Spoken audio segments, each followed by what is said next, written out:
God often makes a way where there seems to be no way.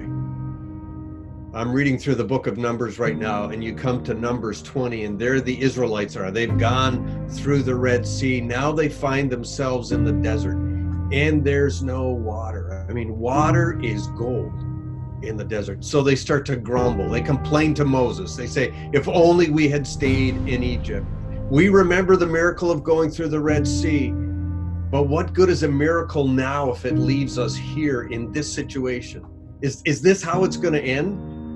And so Moses, out of his heart for his people, takes his concern to God. And God says, I'll tell you what, Moses, you go to this rock over here and you speak to the rock, and I'll make water come out of the rock. Well, Moses is so frustrated by that time, like we get in these disruptive moments, that he whacks the rock twice.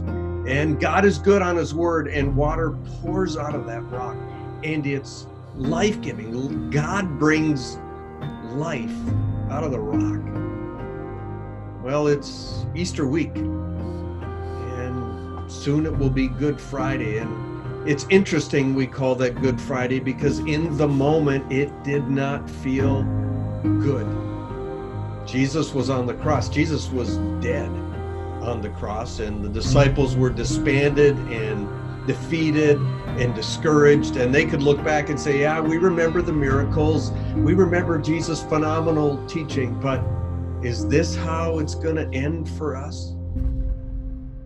And then Sunday comes, and what does God do? He brings life out of the rock again. And it has transformed history, and it's transformed our lives. And it's the interesting thing that hope and spiritual awakening often come out of the most disruptive moments in history and the disruptive moments in our lives. So here we are. We find ourselves in this disruptive moment.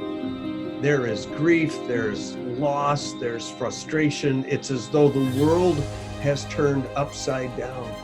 And into this moment, we allow Numbers 20 to speak, where God brings life from the rock.